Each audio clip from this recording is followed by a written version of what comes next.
Bueno, ¿cómo les va?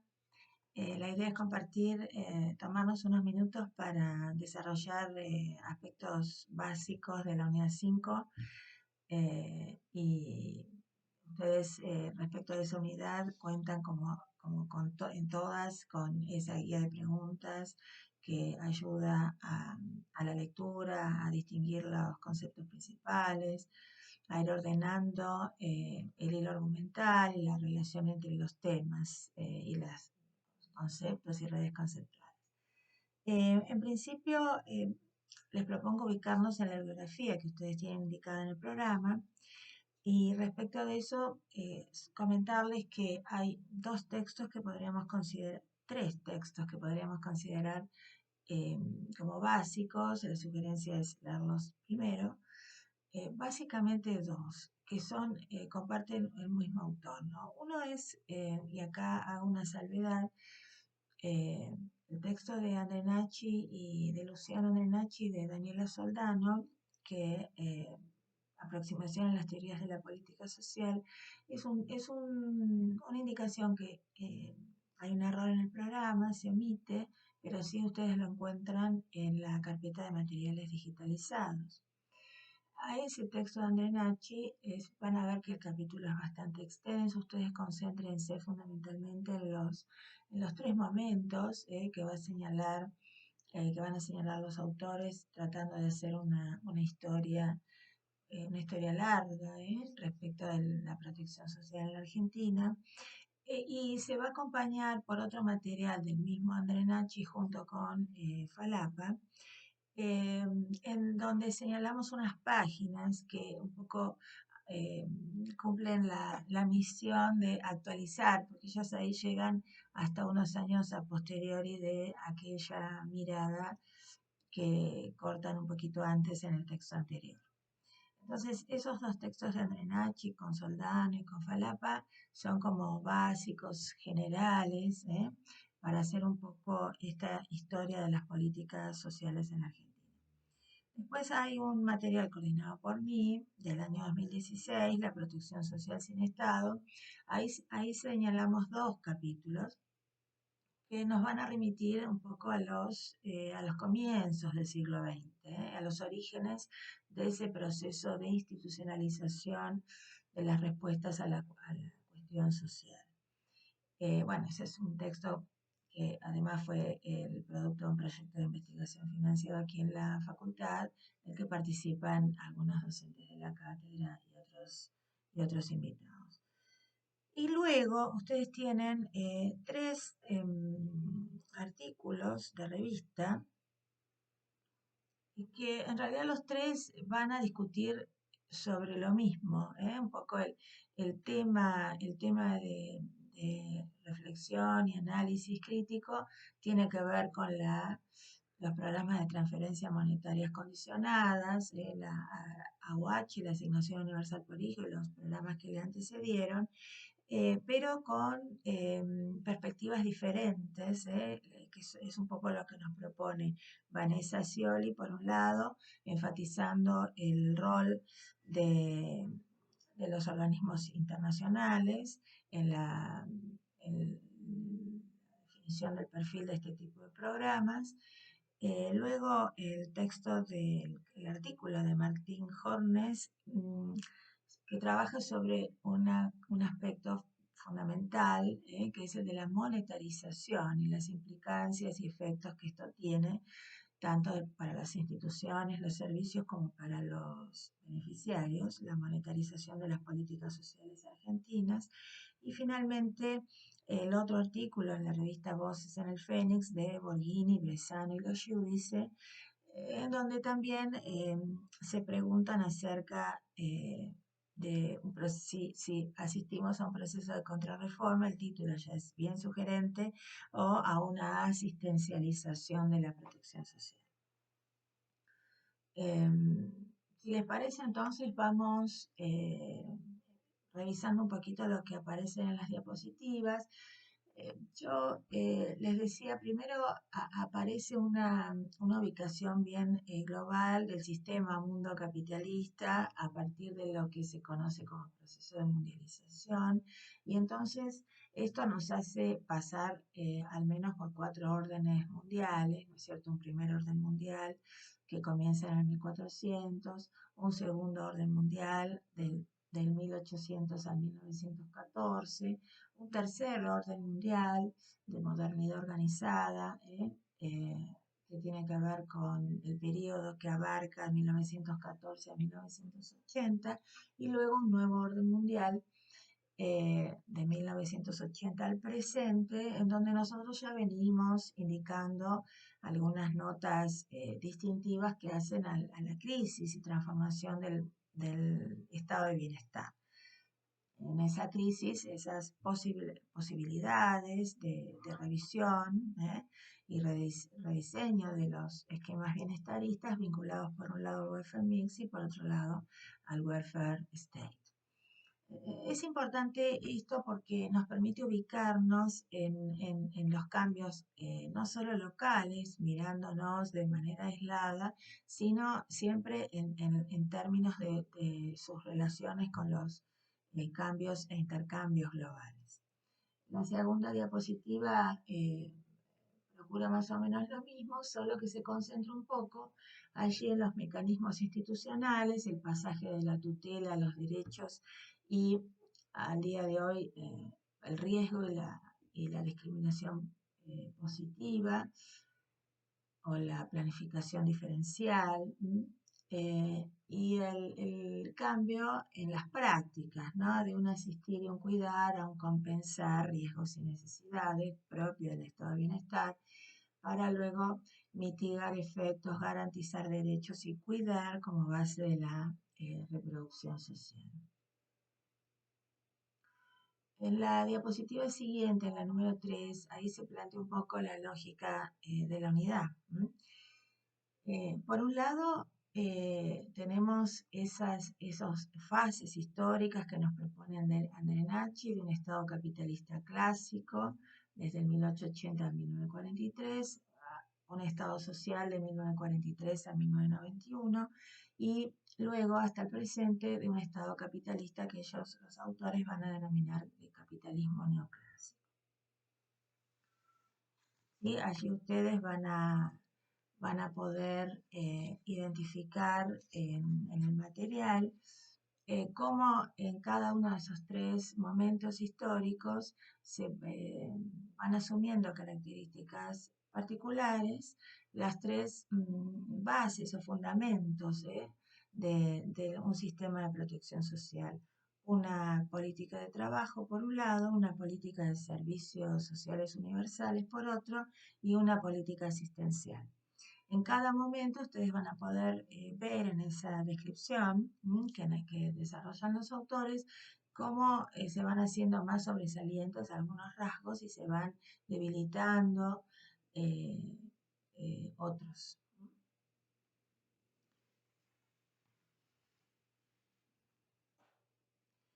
Cuando yo les decía que en el texto de la protección social sin Estado nos volvemos un poquito a las bases, de algún modo fundacionales de los sistemas, de nuestros sistemas de protección social públicos, el, quizás lo más relevante sea resaltar, por un lado, lo que aparece allí en el capítulo 1, que tiene que ver con el pasaje de lo que antecedía, que era este paradigma que podríamos ligar a la hospitalidad o caridad evangélica, y la transición hacia la asistencia social, ¿no? Término que utiliza el propio Estado para definir un nuevo conjunto de instituciones, conceptos, malla conceptual y prácticas de unos nuevos especialistas. Incluso, ¿no? Bueno, allí sintetizando, ¿no? ese modelo de hospitalidad o caridad evangélica, un poco nos remite a la tradición que se origina en la Hispanoamérica colonial y en ese proceso de lucha hacia convertirnos en una nación independiente, ¿no? un arquetipo que incluye diferentes prácticas e instituciones que están dispuestas para hacer frente a la carencia de bienes materiales, la orfandad y el resentimiento social y étnico. Así se planteaban a grandes rasgos los principales problemas sociales y las respuestas estaban fundadas, como ustedes se podrán imaginar, en la concepción cristiana correcta de ayuda hacia los prójimos. ¿Qué prójimos? Pobres y enfermos, básicamente. Sin duda no se trata de imaginarnos un único modelo, ¿verdad? Hablamos de prácticas en plural, de modo que eso supone una variación, un haz de posibilidades, pero lo que sí es importante destacar que eh, ese largo periodo, ¿no es cierto?, del proceso de dominio español hasta la independencia nacional, es un proceso de secularización y que por lo tanto va a contener distintas formas de negociación con el poder religioso, que incluso algunos verán como un proceso inconcluso, es decir, hasta el día de hoy podemos preguntarnos si efectivamente somos en materia de protección social eh, predominantemente seculares, es decir, si no han quedado rasgos siquiera del poder religioso en la materia. ¿Qué se procuraba alcanzar? Un poco cuando el propio Estado, decíamos en esa primera Conferencia Nacional de Asistencia Social de 1933, convoca a un conjunto de instituciones y nuevos especialistas, lo que pretende instalar es que es una ayuda más profesional, más racional, de base científica, eh, que va a conformar una nueva asistencia, pero por supuesto, sin dejar de lado aquellas condiciones que tienen que ver con la benevolencia, la moralización, pero ahora en un proceso de hibridación con los requerimientos de base científica. La racionalidad técnica, decimos por allí, no implicó el abandono de valores morales, aspecto que se puso de manifiesto claramente, por ejemplo, en el papel de los médicos, ¿no? Esto lo que va a revelar es una competencia y rivalidades entre prácticas y agentes, que lo que va a dar lugar tempranamente a controversias, discrepancias, desajustes entre el conocimiento científico aplicado a la ayuda social, las prácticas profesionales y sociales y la legislación específica que se va a ir consolidando con el devenir de las décadas durante el siglo XX. En el capítulo 4 de ese texto, lo que ustedes van a encontrarse es una investigación particular sobre el conjunto de decisiones legislativas entre 1880 y 1940. Ahí seleccionamos un corpus de 6.659 leyes nacionales referidas a la cuestión social a las que agrupamos según los términos de la época, ayuda social y beneficencia por un lado, becas, educación, vivienda, salud, previsión social y administración de justicia. Se incluye la ley de 1936, la 12.341, de creación del programa materno-infantil, porque es una especie de ley emblema y que ha delineado casi la política materno-infantil hasta nuestros días. Ahí es interesante notar cómo esas primeras formas de institucionalización de las demandas sociales que tuvieron la forma de sanción legal eran respuestas predominantemente individuales, normas individuales de carácter público, una categoría de normas que hoy día escasamente las podemos ver. ¿eh? Eh, pero lo que queda claro es que todavía no se vislumbra una voluntad unívoca, una intervención sistemática del Estado en la vida de los sectores populares. Es más, hay como una preocupación por proteger a otros grupos sociales eh, que no tienen que ver con ese criterio, con ese estándar dado por la pobreza o la no pobreza, ¿no?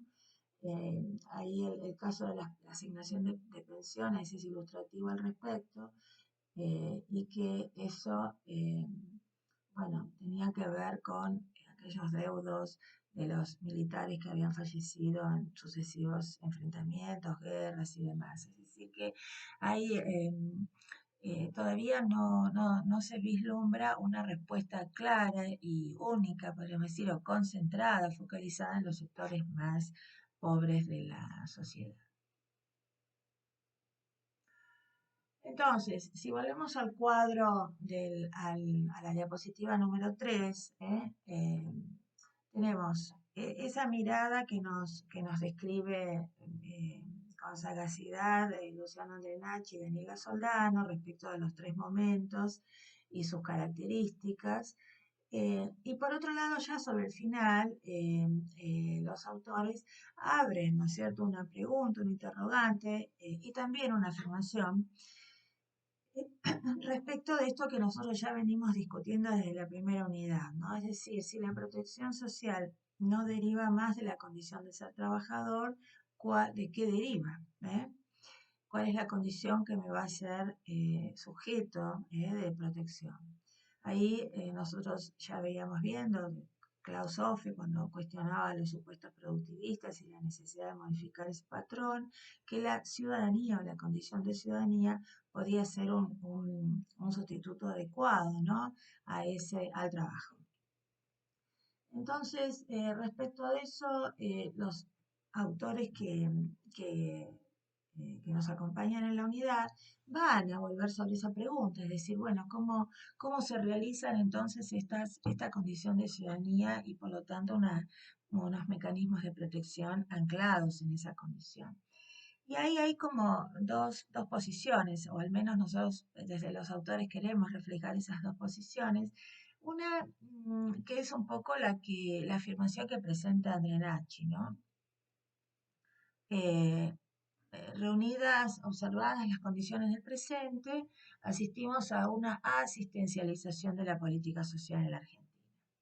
Esa asistencialización puede tener diferentes matices, en algún lado orientarse a la filantropía y por lo tanto constituir una neofilantropización en términos ya del siglo XXI, y otros enfatizarán los aspectos, la pata asistencial del estado de bienestar y por lo tanto de allí aparece esta idea de asistencialización de la política social. Es decir, eso significa que hay una fuerte preeminencia de la pata asistencial por sobre aquella otra pata ligada a los servicios sociales universales y aquella tercer cimiento, perdón, ligado a la política de empleo, a la política de trabajo. ¿eh? Y, y un poco qué es lo que, cuál es la referencia empírica que permite consolidar estas afirmaciones, y tiene que ver con esa conclusión a la que podemos llegar si observamos los programas vigentes, en donde lo que hay es más bien un conjunto de intervenciones compensatorias, de alivio, ¿no? Tratando de reemplazar o de compensar o de restaurar aquellas consecuencias vinculadas con el no acceso al trabajo. Es decir, podríamos decir que hay entonces una operar sobre las manifestaciones en corto plazo, sin hacer demasiada mella respecto de las condiciones estructurales o de los procesos que dan lugar al no empleo.